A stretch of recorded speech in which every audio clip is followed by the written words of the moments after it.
कैसे हैं आप लोग। मैं आशा करती हूँ आप लोग अच्छे होंगे। दर्शक बंधुओं, अपनी बेटी का विवाह इन दो जगहों पर कभी नहीं करना, नहीं तो बेटी हमेशा के लिए गरीब ही रहेगी। ऐसी गलती आप सभी को कभी भी भूल कर भी नहीं करना चाहिए, नहीं तो आपकी बेटी हमेशा दुखी रहेगी, गरीब रहेगी। जय श्री कृष्णा। दर्शक बंधु, धनवृद्धि चैनल में बहुत बहुत स्वागत है। आज मैं फिर से इस वीडियो के माध्यम से आप सभी तक एक बहुत ही ज्ञानवर्धक और प्रेरणादायक कहानी इस वीडियो के माध्यम से आप सभी तक शेयर कर रही हूँ। दर्शक बंधुओं, मैं आज इस वीडियो के माध्यम से आप सभी को बताऊंगी कि कौन से ऐसे दो जगह पर अपनी बेटी की शादी कभी नहीं करना चाहिए। तो चलिए दर्शक बंधुओं, बिना समय वेस्ट किए इस ज्ञानवर्धक वीडियो को शुरू करते हैं। दर्शक बंधुओं, जिस भी घर में बिटियां हैं, उनके माता पिता से मेरा यही निवेदन है कि आज के इस वीडियो को एक बार सच्चे मन से पूरे ध्यान से अंतिम तक जरूर देखें और वीडियो आरंभ करने से पहले कमेंट में एक बार जय श्री कृष्णा जरूर लिखें। प्राचीन समय की बात है। एक शहर से थोड़ा दूर शहर के निकट एक गांव था। उसी गांव में एक मजदूर पिता रहता था। वह सामने वाले शहर में एक सेठ के यहाँ काम करने के लिए जाता था। उसके काम पर जाने के बाद उसकी बिटिया उसे खाना पहुँचाने के लिए जाती थी।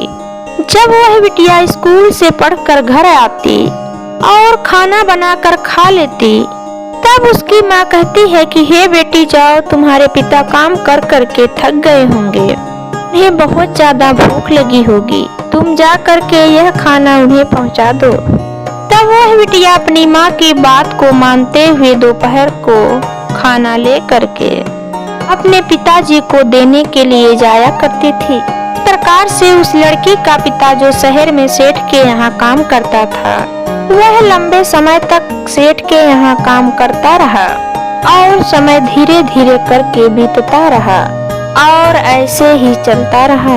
धीरे धीरे करके उस मजदूर की बेटी बड़ी हो गई। जब भी वह मजदूर की बेटी अपने पिता को गांव से खाना देने के लिए शहर जाती थी, जहां पर उसका पिता काम करता था, जिस सेठ के यहाँ वह मजदूर काम करता था, वह सेठ उसकी बेटी को घूरता था और बुरी नजरों से देखता है। दर्शक बंधुओं, एक दिन ऐसा होता है, उस मजदूर की बेटी की बात करने की तरीका, उसकी सुंदरता, मजदूर की बेटी की बात करने की तरीका, सुंदरता, उसका स्वभाव, सब कुछ उसे पसंद आ जाता है। मेरा कहने का तात्पर्य यह है कि जो मजदूर की बेटी थी, उस सेठ को बहुत ही ज्यादा पसंद आ जाती है। फिर वह सेठ उसके पिता से उसकी बेटी के बारे में बात करता है। सेठ कहता है कि तुम्हारी बिटिया तो बहुत ही ज्यादा सुंदर है, बहुत ही सुशील है, और कितने अच्छे इसके विचार हैं और कितने अच्छे इसके संस्कार हैं। यह अपने माता पिता की कितनी सेवा करती है, चरित्रवान भी है। मैं तो इसे बहुत दिनों से देख रहा हूँ। फिर वह मजदूर कहता है कि हाँ सेठ जी, आपने तो बिल्कुल सही फरमाया है। मेरी बेटी संसार में लाखों में एक है। मेरी बिटिया बहुत ही सुशील है, सुंदर है, बहुत ही ज्यादा चरित्रवान है, बहुत समझदार और गुणी है। सेठ, मुझे अपने ऊपर बहुत ही ज्यादा नाज होता है कि यह मेरी बेटियां हैं। ऐसी बेटी को पाकर मैं धन्य हो गया हूँ। और यह जिस भी घर में विवाह करके जाएगी, जिस भी घर की बहू बनकर जाएगी, उस घर में खुशहाली ही खुशहाली आएगी। उस घर में न जाने कितनी सुख और समृद्धि होगी, पूरे घर परिवार का नाम रोशन कर देगी।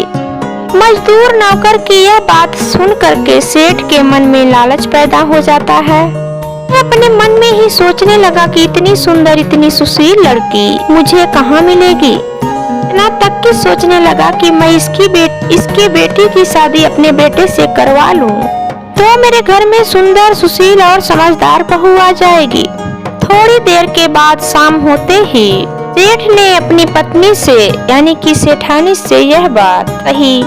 सेठ ने अपनी सेठानी से कहा कि मेरे घर जो कारीगर मजदूर काम करता है, आपकी बेटी बहुत ही ज्यादा सुंदर है, चरित्रवान है, सुशील है। मैं तो अपने बेटे के विवाह उसी के साथ करना चाहता हूँ। दर्शक बंधुओं, सेठानी और उसके पुत्र ने जब यह बात सुनी तो वे दोनों सेठ को बहुत ही ज्यादा बुरा भला कहने लगे, क्योंकि दर्शक बंधुओं ये बात उन्हें पसंद नहीं आई। बेटा कहता है कि पिताश्री, लगता है कि तुम्हारे ऊपर बुढ़ापा अब हावी होने लगा है। उम्र बढ़ने के साथ साथ लगता है कि तुम्हारी बुद्धि और समझदारी हम नहीं कर रहे हैं। मुझे तो अब यह लगता है कि आप अच्छे और बुरे का फैसला अब नहीं कर सकते हो। रिश्ता कहाँ जोड़ना चाहिए, कैसे जोड़ना चाहिए, आपको तो अब कुछ भी नजर नहीं आ रहा है। कहाँ वह गरीब एक नौकर की बेटी, कहाँ मैं और आप मेरा विवाह उसके साथ कर रहे हो। सेठ अपने बेटे की यह बात सुनकर बोला, चाहे कुछ भी हो, तुम्हें इतनी सुशील लड़की कहाँ मिलेगी। इतनी गुणवान, संस्कारी और चरित्रवान लड़की पूरे कुल खानदान में नहीं मिलेगी। यह हमारे कुल खानदान और परिवार का नाम रोशन करेगी। हमारे घर में सुख, समृद्धि और शांति की कभी कमी नहीं रहेगी। ऐसी बेटियां तो घर को स्वर्ग बना देती हैं। मैं तो अब तुम्हारी शादी करूंगा तो उसी नौकर की बेटी के साथ करूंगा।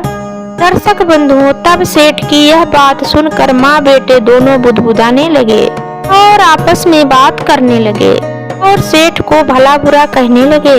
दर्शक बंधुओं, लेकिन सेठ किसी की नहीं सुनी। वह अपने बेटे का विवाह उस गरीब मजदूर बेटी से करने के लिए एकदम से तैयार हो गया। सेठ ने विवाह तय कर दिया और विवाह की तारीख भी पड़ गई। धीरे धीरे करके विवाह की तारीख भी एकदम पास आ गई। तब उस गरीब पिता को बहुत ही ज्यादा चिंता सताने लगती। वह गरीब मजदूर पिता सोचने लगा कि वह तो इतने बड़े सेठ, मैं कैसे उनकी खुशामद कर पाऊँ, मैं उन्हें किस तरीके से संतुष्ट कर पाऊंगा। अब उस सेठ ने चुपके से उस गरीब किसान के लिए पैसे भेजा और उसे कहा कि तुम बारातियों का इसी पैसे से खातिरदारी कर देना। दर्शक बंधुओं, कहा जाता है न कि कोई भी बेटी वालों से धन संपत्ति लेकर अमीर नहीं बन सकता। अमीर और धनवान कोई तो अपनी मेहनत और कमाई से ही बन सकता है। दर्शक बंधुओं, बड़े ही धूमधाम और गाजे बाजे के साथ उस गरीब मजदूर के यहाँ बारात लेकर पहुँच जाता है और उस गरीब किसान ने भी जितना भी उससे हो सका बन उसने भी अपने बेटी का विवाह बहुत ही अच्छे से किया और अपनी बेटी को डोली में सजा कर विदा कर दी। बेटी की डोली विदा करते हुए उस गरीब पिता ने अपनी बेटी से कहा कि हे बेटी सुनो, चाहे कुछ भी हो जाए, मेरी पगड़ी मेरा माथा और मेरा सर कभी भी नीचा नहीं होना चाहिए और तुम मेरी पगड़ी का सदैव लाज रखना। अपने ससुराल में जाकर के भी हमारा नाम रोशन करना और अपने परिवार कुल खानदान का भी नाम रोशन करना। इतना कह करके वह गरीब मजदूर अपनी बेटी को विदा कर दिया। सेठ खुशी खुशी अपनी बेटी को अपनी बहू को अपने घर लेकर आता है, लेकिन वहीं सेठानी ने सास बनकर कोई भी स्वागत सत्कार नहीं किया। वही बहू को ऐसे ही घर में उतार लिया गया। तब बंधुओं, फिर कहीं इसी प्रकार से बहू उस घर में रहने लगी। धीरे धीरे करके उसका समय बीतता रहा, लेकिन सास उसे रोज करके ताने मारने लगी, हर दिन भला बुरा कहने लगी। उसकी सास उसके हर काम में गलतियां निकालती रहती और उसका पति भी वहीं उसे अच्छे तरीके से बात तक नहीं करता था, क्योंकि दर्शक बंधुओं, वह सेठ का पुत्र था। वह तो किसी और लड़की से प्रेम करता था। तो दिल में तो कोई और लड़की थी, उसी के साथ वह शादी करना चाहता था, लेकिन सेठ ने यहाँ जबरदस्ती शादी करवा दी थी। एक दिन उसका बेटा अपनी माँ से कहता है कि हे माँ, कहता है कि देखो माँ, मैं इस लड़की को चाहता हूँ। यह कितनी ही ज्यादा सुंदर है, एकदम से हूर की परी है। इतनी सुंदर है कि ऐसा लगता है जैसे कि मानो अप्सरा उतर आई है। माँ सुनो ना, इसके पिता भी बहुत ही ज्यादा अमीर हैं, हमें बहुत सारा धन संपत्ति और दान दहेज देंगे। और सेठानी अपनी बेटी की यह बात सुनकर राजी हो गई। लेकिन सेठानी बोलती है अपने बेटे से कि हे बेटा, तुम्हारे पिता के रहते हुए हम तुम्हारी दूसरी शादी नहीं कर सकते। इस प्रकार प्यारे दर्शकों, होता क्या है, एक दिन सेठ की हृदय गति रुक जाने के कारण, हार्ट अटैक के कारण उस सेठ की मृत्यु हो जाती है। फिर वहीं सेठानी और उसके बेटे का रास्ता एकदम से साफ हो जाता है। माँ बेटे ने मिलकर एक षड्यंत्र रचा और कहा कि हे बेटा, अब तो तुम्हारे पिताजी इस दुनिया से चले गए हैं, अब हमें इस मजदूर की लड़की का भी कुछ इंतजाम करना होगा, उसे भी उसी के पास भेजना होगा। उसके बाद उसकी सास ने अपनी बहू से प्यार करना शुरू कर दिया। उसकी सास दिखावे के लिए उससे बहुत ही अच्छी मीठी मीठी बातें करने लगी। ये सास, जो कि पहले उसे देखना तक पसंद नहीं करती थी, उसकी सास के साथ साथ उसका पति भी उससे बहुत ही ज्यादा प्रेम करने लगा। बहू को यह बात समझ में नहीं आई। गरीब की बेटी, उसे कुछ भी समझ नहीं आया। उन दोनों माँ बेटे का षड्यंत्र वह समझ नहीं पाई। उसने सोचा कि समय बीतने के बाद का पता उन्हें समझ आ गया होगा। धीरे धीरे करके मेरा काम उन्हें पसंद आ रहा है। शायद अब उनकी आंखें खुल गई हैं। यह बात वह समझ नहीं पाई कि यहाँ तो उसके लिए जाल बुना जा रहा है।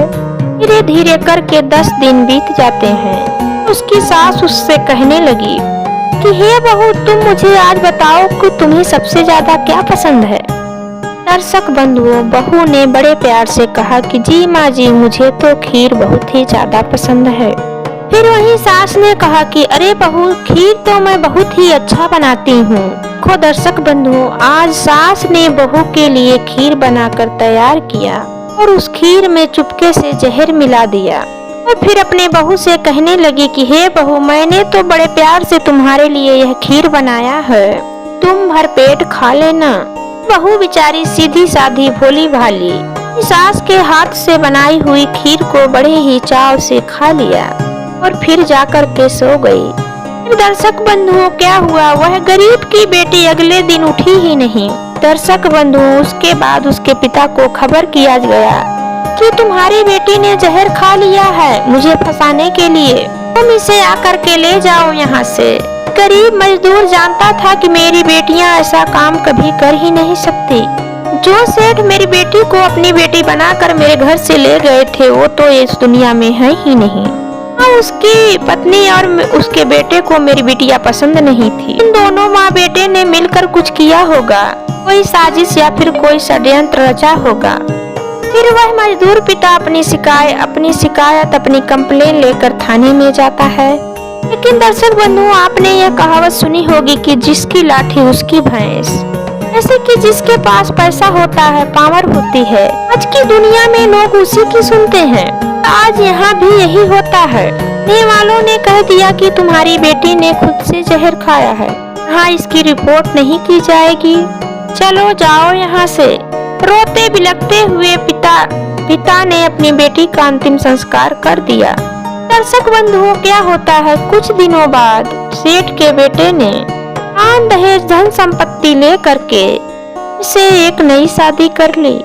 दर्शक बंधुओं, कहते हैं न, इस वीडियो में मैं आप सभी को कुछ ऐसी बातें बताती हूँ, हर माता पिता को यहाँ विशेष ध्यान देना चाहिए। इन 2 जगहों पर, 2 स्थानों पर भूल करके भी अपनी बेटी का विवाह नहीं करना चाहिए। एक पिता अपनी बेटी का कन्यादान करते समय एक बात ध्यान से सुन ले और समझ ले कि अगर उसकी बेटी ससुराल जाए तो वहाँ उसका मान सम्मान रहे, उसे प्यार करने वाले लोग रहें, उसके दामाद में वो सारे गुण हों, उसके अंदर वह सारे स्वभाव देखें जो कि आपके बेटी के लिए ज्यादा जरूरी है। यह देखे कि वह उसकी बिटिया के लायक है कि नहीं, वह हमारी बेटी को चाहता है कि नहीं।